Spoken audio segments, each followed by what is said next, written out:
जो मानता तो प्रीति करी सुख पाए है, मात्र में ही संग हो, आश्चर्य है आश्चर्य है।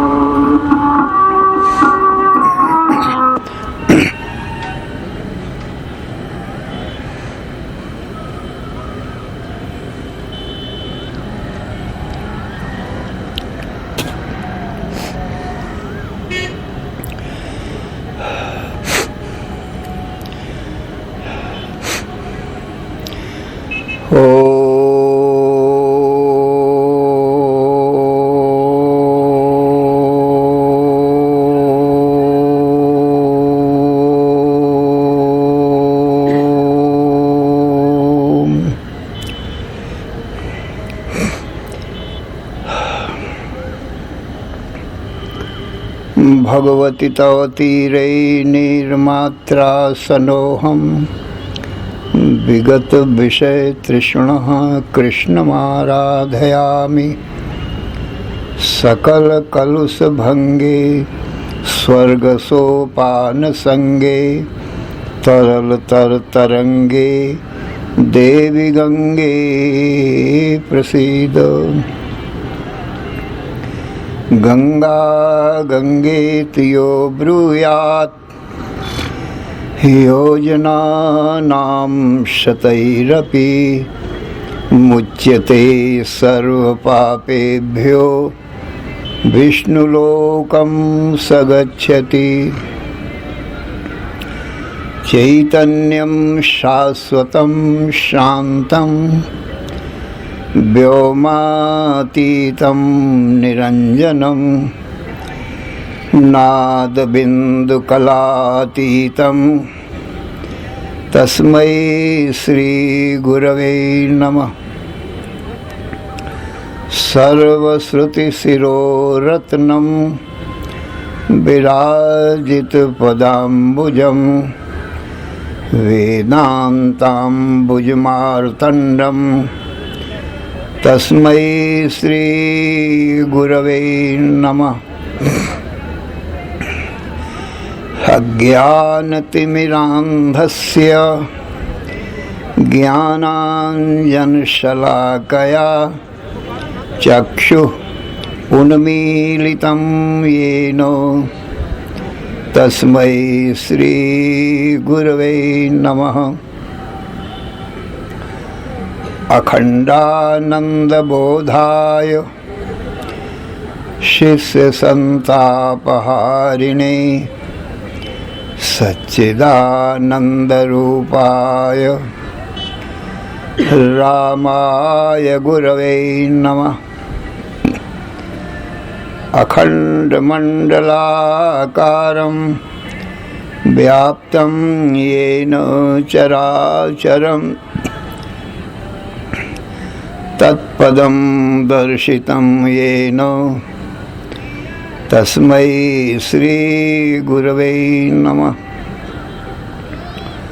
गुरुर्ब्रह्मा गुरुर्विष्णु गुरुर्देवो महेश्वरः, गुरुः साक्षात् परं ब्रह्म तस्मै श्रीगुरवे नमः।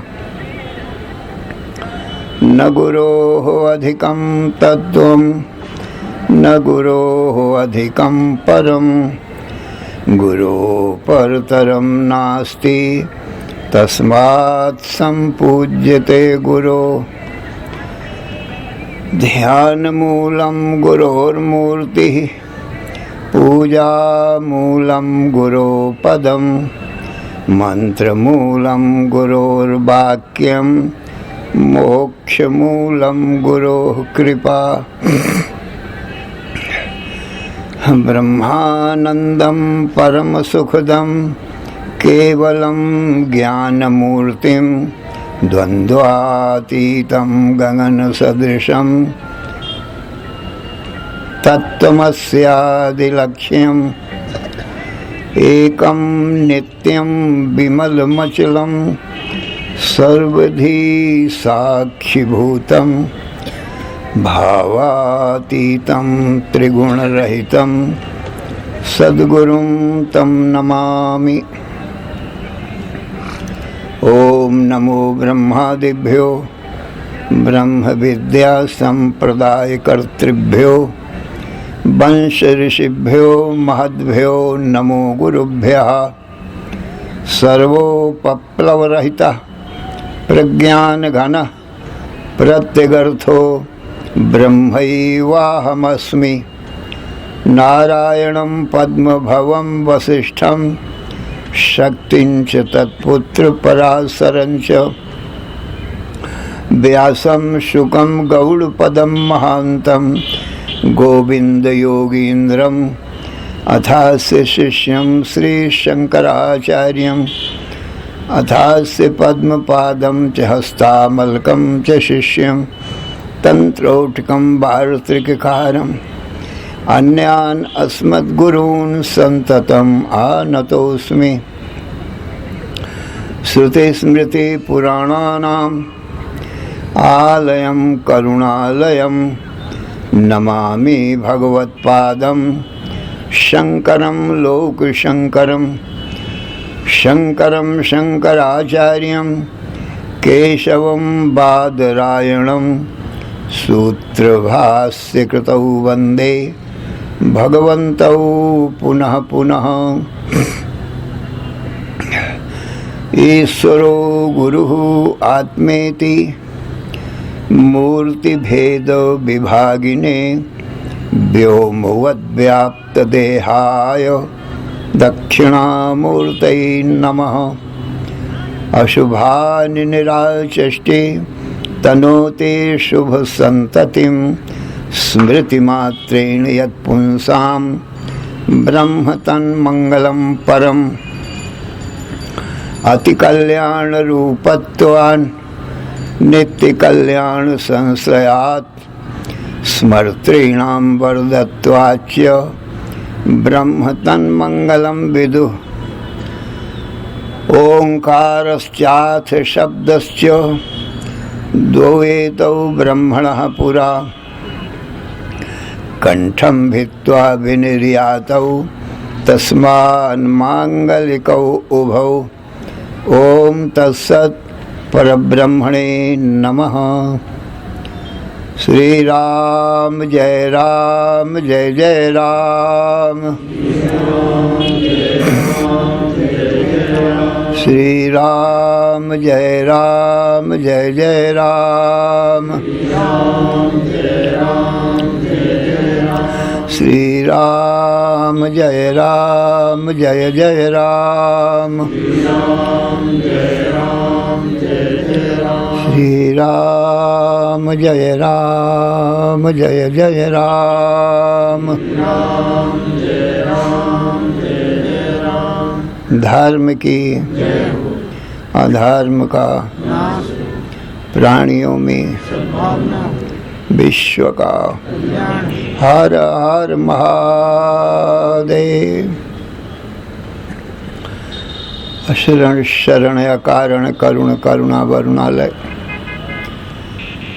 कर्तुम अकर्तुम अन्यथा कर्तुम समर्थ। नित्य शुद्ध बुद्ध मुक्त स्वरूप अनंत कोटि ब्रह्मांड नायक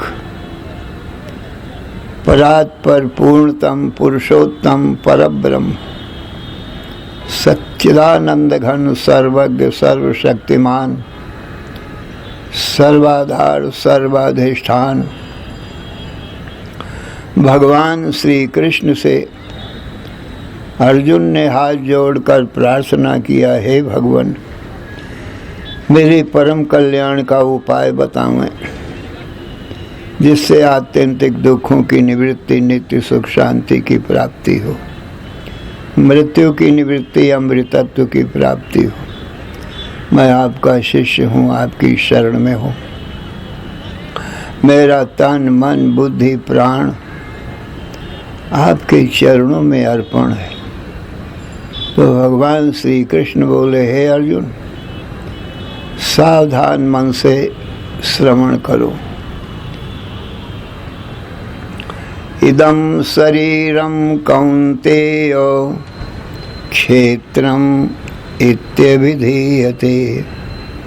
एतद्यो वेत्ति तं प्राहु क्षेत्रज्ञ इति तद्विदः।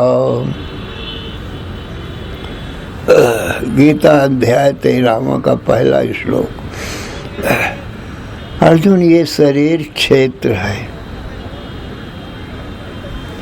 और इस शरीर में जो रहता है, शरीर को देखता है, जानता है, वो क्षेत्रज्ञ है।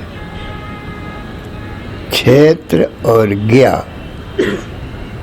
क्षेत्र को ज्ञा माने जो जानता है उसको क्षेत्रज्ञ कहते हैं। क्षेत्रम ज्ञा माने जानाति इति क्षेत्रज्ञ।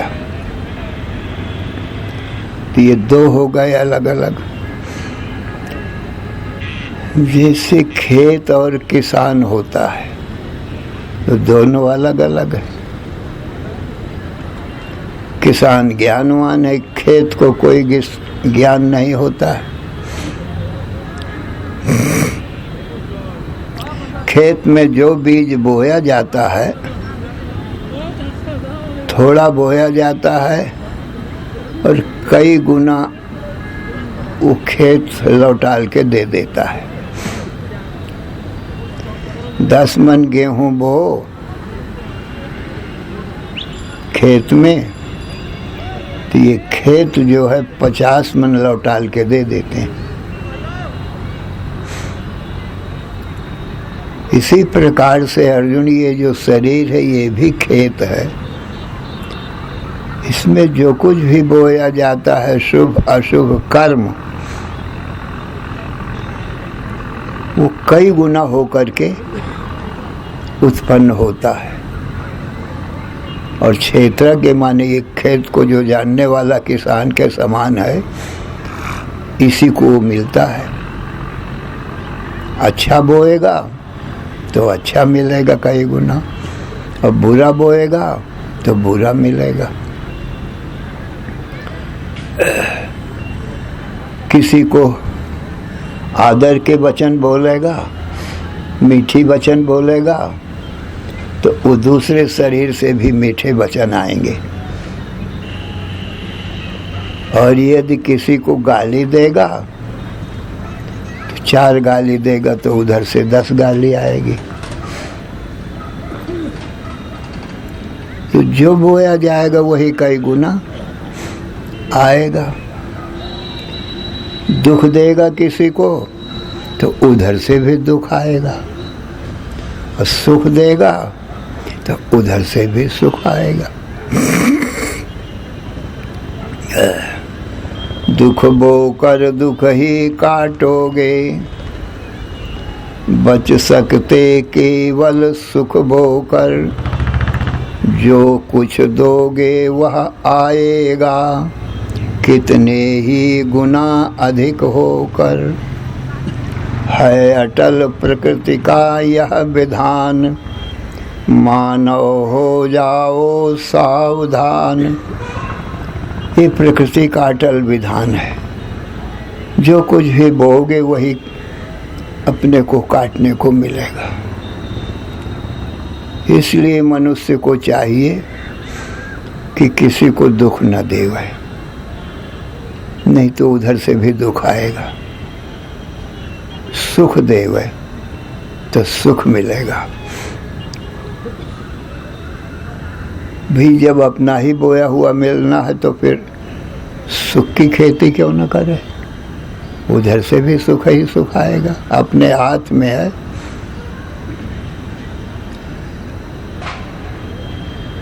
इसलिए भगवान ने कहा, अर्जुन ये शरीर खेत है।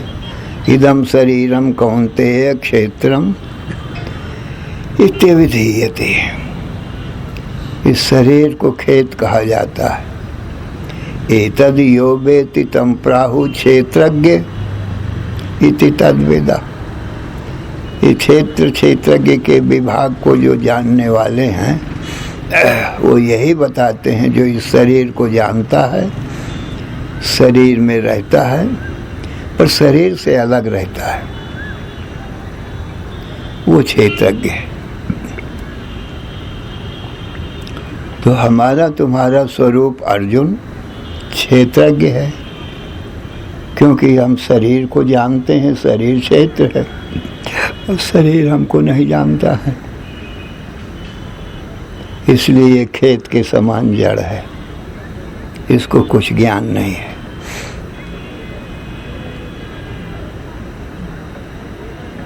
कितना थोड़े में भगवान क्षेत्र और क्षेत्रज्ञ, ये दो नामों से हमारा तुम्हारा स्वरूप इन शरीरों से अलग बताया। शरीर अलग है। अब दूसरे श्लोक में भगवान कहते हैं, क्षेत्रज्ञं चापि मां विद्धि सर्व क्षेत्रेषु भारत, क्षेत्र क्षेत्रज्ञयोर ज्ञानम यत् तज ज्ञानम मतम ममो। अर्जुन, सभी क्षेत्रों में जो क्षेत्रज्ञ है वो तो मैं ही हूँ। सब क्षेत्रों में, सब शरीरों के भीतर मैं ही बैठा हूँ और मैं ही देख रहा हूँ, इसलिए सब शरीर क्षेत्र हैं और सब में बैठ के देखने वाला क्षेत्रज्ञ मैं ही हूँ। तो और तीसरा कोई नहीं है। तो अर्जुन, तुम अपने आप को मेरा स्वरूप जानो,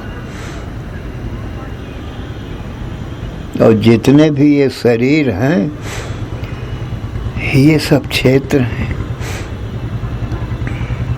क्या ईश्वर के शरीर, क्या जीव के शरीर, सभी क्षेत्र हैं। ईश्वर के शरीर हैं राम, कृष्ण, विष्णु, शिव, शक्ति, सूर्य, गणेश, कच्छ, मच्छ, वामन, वराह, नृसिंह आदि जितने अवतार हैं ये सभी ईश्वर के शरीर हैं। और जीव के शरीर स्त्री, पुरुष, मनुष्य, पशु, पक्षी, वृक्ष, पर्वत, सूर्य, चंद्र, ये सब जीव के शरीर, ये सब मेरी माया से बन जाते। मेरी इच्छा मात्र से ये सब शरीर बन जाते हैं। इच्छा मात्रम प्रभो सृष्टि इति सृष्टि विनिश्चिता। ईश्वर की इच्छा मात्र से सारी सृष्टि बन जाती।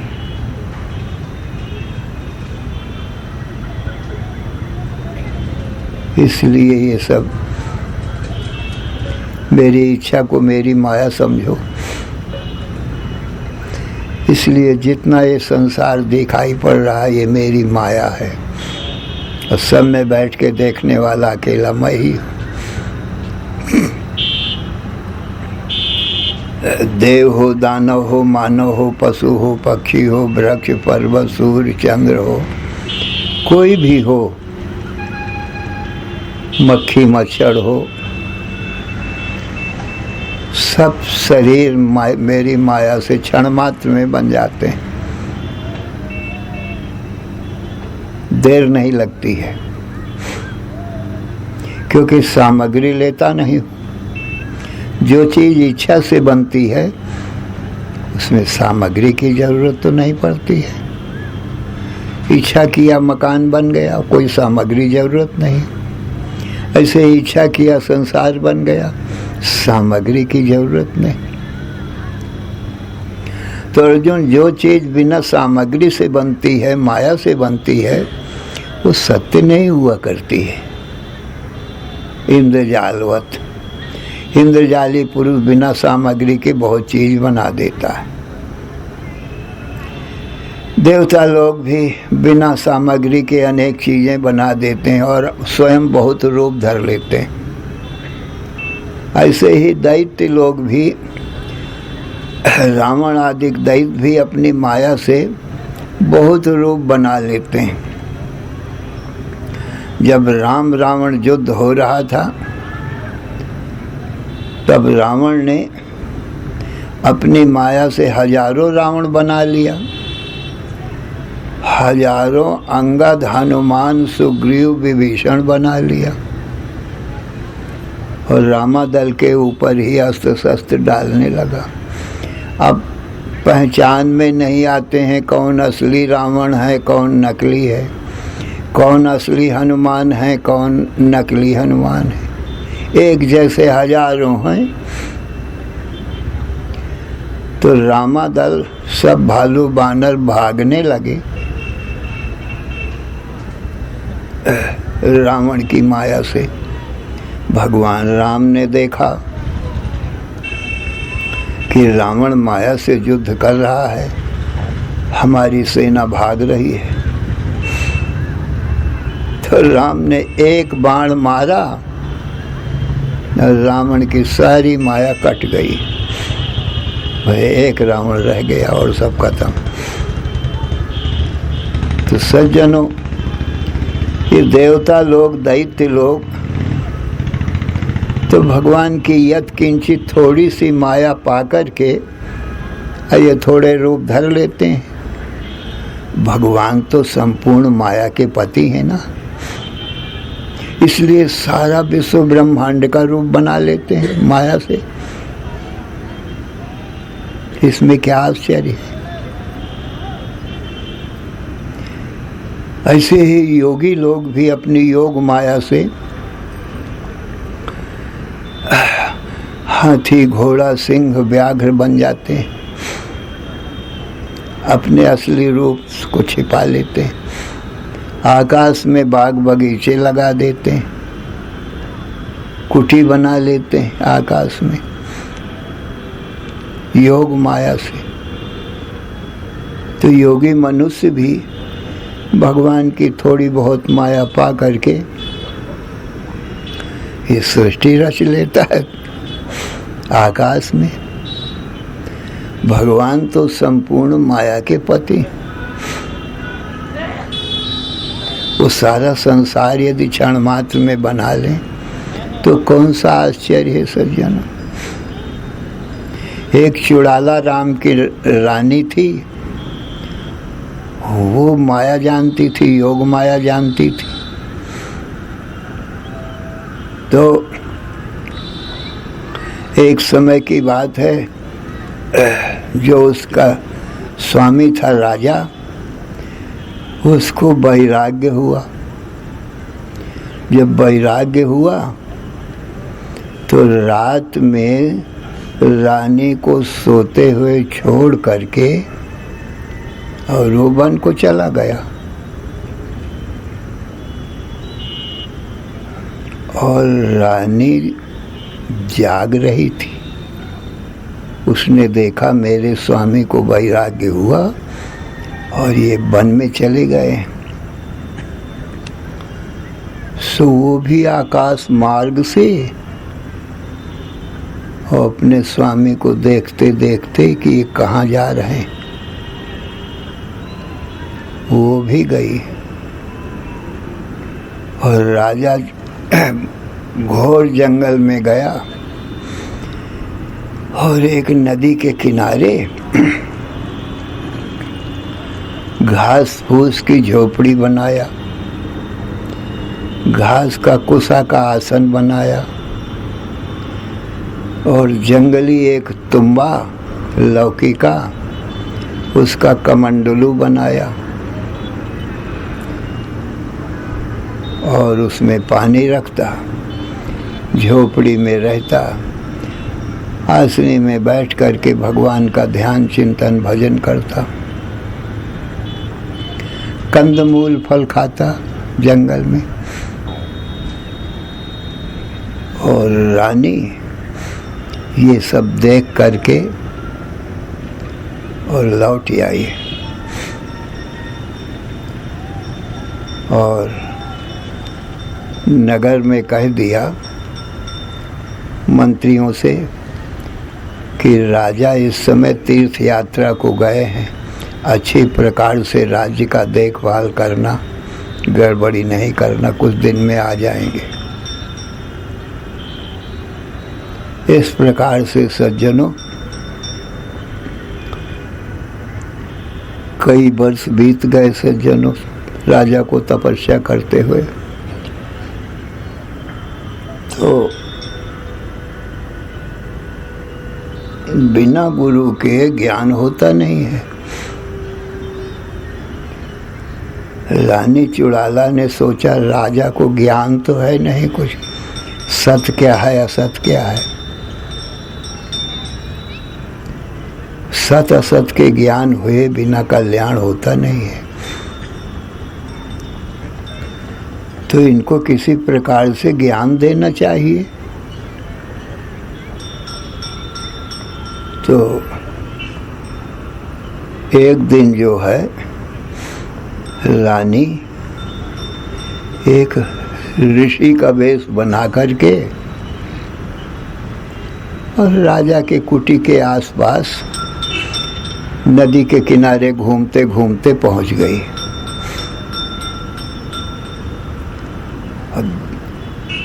दिव्य ऋषि का रूप था वो। तो राजा उस ऋषि को देखा और आकर्षित हो गया और वो घूम घाम करके अंतर्ध्यान हो गई। और राजा के मन में अब उसके दर्शन की इच्छा बढ़ी कि ये बड़ा दिव्य ऋषि है, इसका मुझे दर्शन हो तो मेरा भी कल्याण हो जाएगा। कुछ दिन के बाद में फिर पहुंची वही दिव्य देवी का रूप ऋषि का रूप धारण करके। तो राजा ने देखा और उठ करके उस ऋषि को प्रणाम किया और कहा, हे ऋषि, आप कौन हैं, कहाँ से आए हैं, किसके पुत्र हैं। तो ऋषि ने कहा, मैं ब्रह्मलोक से आया हूँ, ब्रह्मा जी का पुत्र हूँ।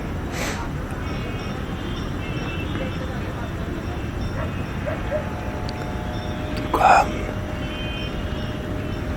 मेरा भी कल्याण करो, मुझे भी कुछ ज्ञान दो, कल्याण बताओ। तो ऋषि ने कहा, अभी ब्रह्मलोक में ब्रह्मा जी की सभा बैठी है, उसमें मुझे जाना आवश्यक है, फिर आऊंगा। इतना कह करके अंतर्ध्यान हो गए और रानी फिर अपने राज्य में आ गई। तो ऐसे ही बीच बीच में राजा की श्रद्धा बढ़ाती रही कि जितनी श्रद्धा होगी उतनी जल्दी ज्ञान होगा। और इधर राजकाज भी देखती रही, संभालती रही। फिर कुछ दिन के बाद में गई और वही दिव्य ऋषि का वेश बना करके पहुंच गई।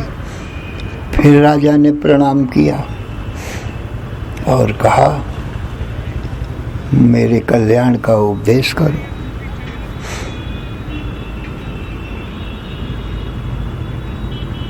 तब ऋषि रूप में उस रानी ने कहा, सर्व त्याग करो, पहला उपदेश यही है तुमको।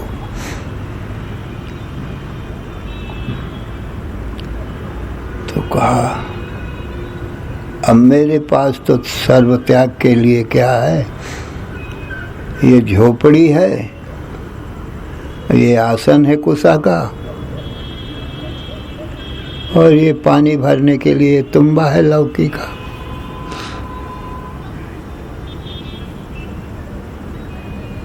तो यही है, इन्हीं को मैं त्याग करता हूँ। इतना कह करके झोपड़ी में आग लगा दिया, कुसा का आसन तुम्बा भी उसी में डाल दिया।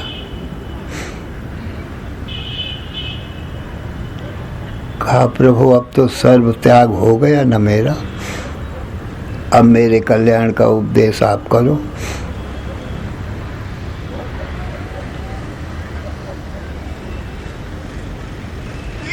तो ऋषि ने कहा, अपना त्याग करो, ये तो तुम्हारा है नहीं, जो तुमने त्यागा है ये तुम्हारी चीज नहीं है। क्या तुमने ये घास फूस जो झोपड़ी बनाई थी, ये तुमने घास फूस बनाया है? राजा ने कहा, नहीं। ये कुसा जो है ये भी घास है, आसनी, क्या इस कुसा को तुमने बनाया? बोले, नहीं बनाया। ये तुम भी, ये भी तो भगवान ने ही बनाया है ना, घास फूस, तुम भी, तुमने तो नहीं बनाया है। हाँ, बोले, नहीं बनाया। तो बोले, तुम अपनी चीज त्याग करो, दूसरी की चीज त्याग करते हो, और तुम कहते हो मैं त्याग कर रहा हूं। और दूसरी की चीज त्याग करने का तुम्हारा क्या अधिकार है? अपनी वस्तु जो हो तुम्हारे पास वो त्यागो।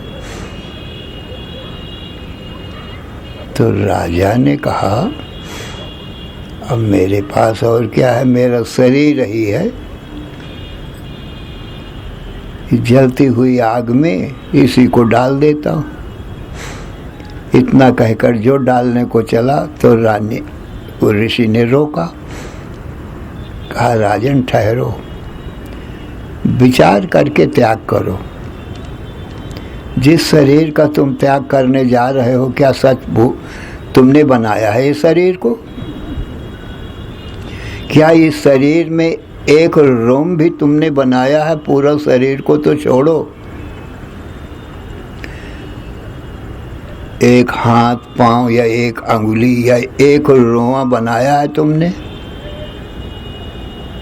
तो बोले, नहीं बनाया है मैंने।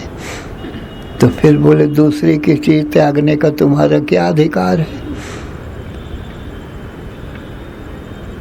और राजा चुप रहा।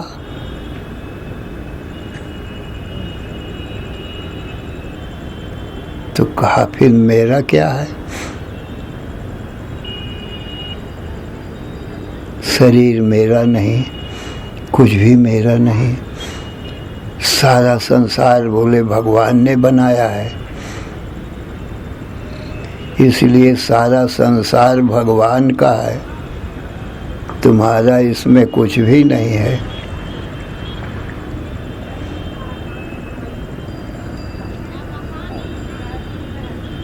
अब राजा चुप रहा।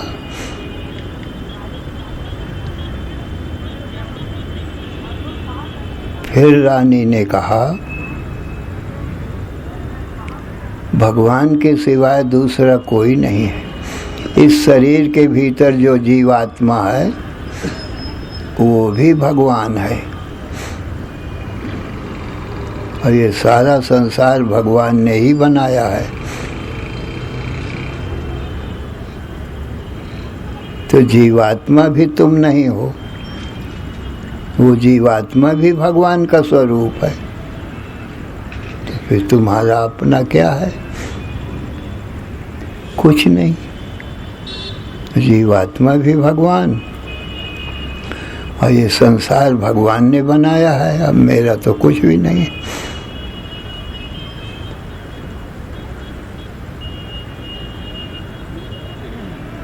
रानी ने कहा, बस इतना ही है सब कुछ। ये शरीर क्षेत्र है और स्वयं भगवान सब शरीरों के भीतर बैठ के देख रहे हैं, वो क्षेत्रज्ञ हैं। यही गीता का एक श्लोक उसने समझाया रानी ने। ये तो पूर्ण ज्ञान है ना, ये जो भगवान कृष्ण दे रहे हैं।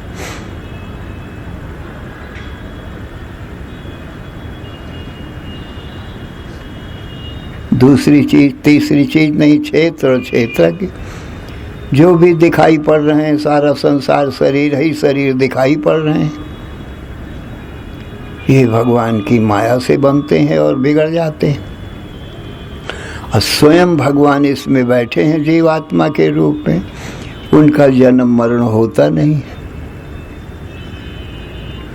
अब बोलो, तुम किसकी तपस्या कर रहे थे?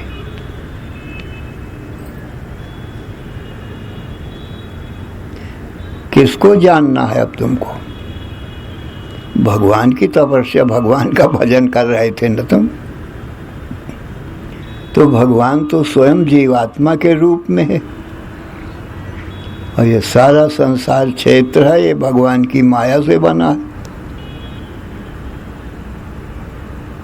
तो जो दिखाई पड़ता है वो भगवान की माया है, क्षेत्र है, और जो देखता है वो स्वयं भगवान है।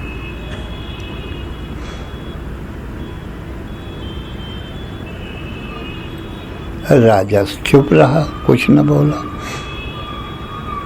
कहा आप चाहे वन में रहो चाहे अपने राज्य में रहो, क्या फर्क पड़ता है?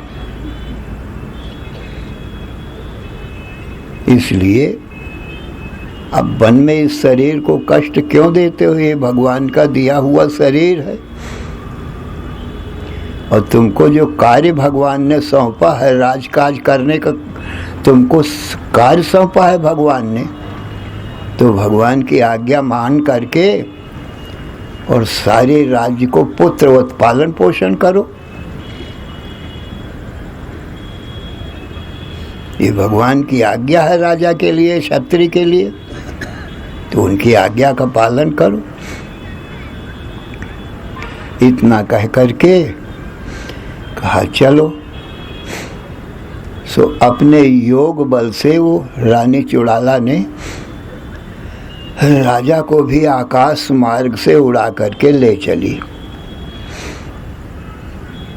बहुत दूर आकाश में उड़ा ले गई, और रास्ते में आकाश में ही एक इंद्र की समान, स्वर्ग के समान एक नगरी बना दिया रास्ते में अपनी योग माया से। और उस नगरी को देख करके राजा आश्चर्यवान हुआ कि ये रास्ते में नगरी कहाँ से आ गई, और बड़ी दिव्य नगरी, सब फल फूलों से लदी हुई, सुंदर महलों से बनी हुई। कहा राजन, अब रास्ते में थोड़ा इस नगरी में विश्राम कर लो। राजा ने कहा ठीक है। 100 वर्ष तक के उस नगरी में विश्राम किए। फिर रानी ने कहा चलो। फिर वहां से चले, अपने राज्य में आए। अपने राज्य में आए तो अभी कितना समय हुआ था? 2 घड़ी बीता था, और इतना समय रास्ते में हो गया। 2 घड़ी में आ गए और अपना राजा राजकाज देखने लगे। परंतु पूर्ण क्षेत्रज्ञ का ज्ञान करा दिया रानी ने। क्षेत्र भगवान की माया है, और क्षेत्रज्ञ भगवान स्वयं है।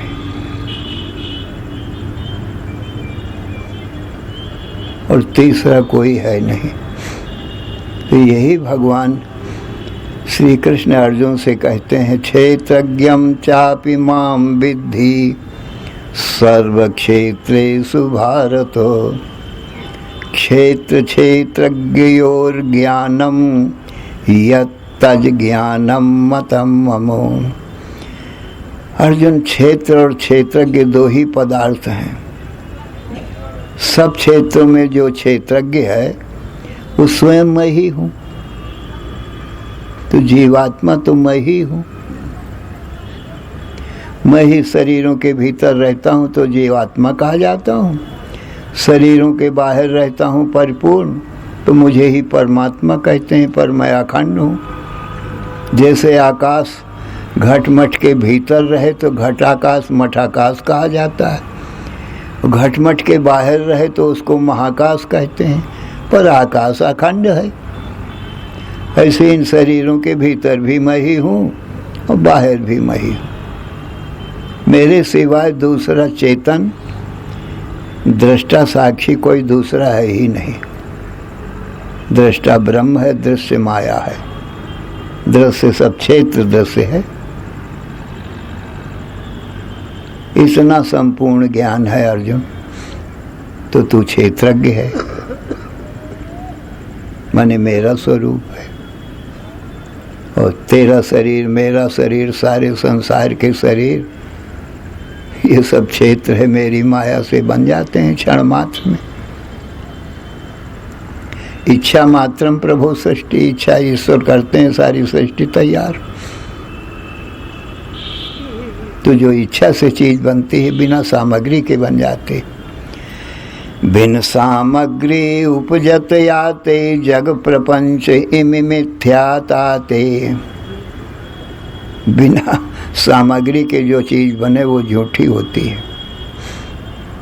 तो ईश्वर ने बिना सामग्री के संसार बनाया। स्वप्न समान झूठ जग जानहु, लेस सत्य या को मति मानहु। स्वप्न के समान ये संसार झूठा है, लेस मात्र भी संसार में सत्यता नहीं है। जागृत माहि स्वप्न नहीं जैसे, स्वप्न माहि जागृत नहीं तैसे। जैसे जागृत में स्वप्न नहीं रहता, ऐसे ही स्वप्न में जागृत भी नहीं रहता। तो झूठे हो गए ना। जागृत में स्वप्न झूठा और स्वप्न में जागृत झूठा, और सुसुप्ति में दोनों झूठे, समाधि में सुसुप्ति भी झूठी। इतनी माया है जागृत स्वप्न सुसुप्ति। और जो चौथा है वो तो स्वयं भगवान ही। तो भगवान और भगवान की माया बस दो ही चीज है, तीसरी कोई नहीं है। श्री राम जय राम, जय जय राम।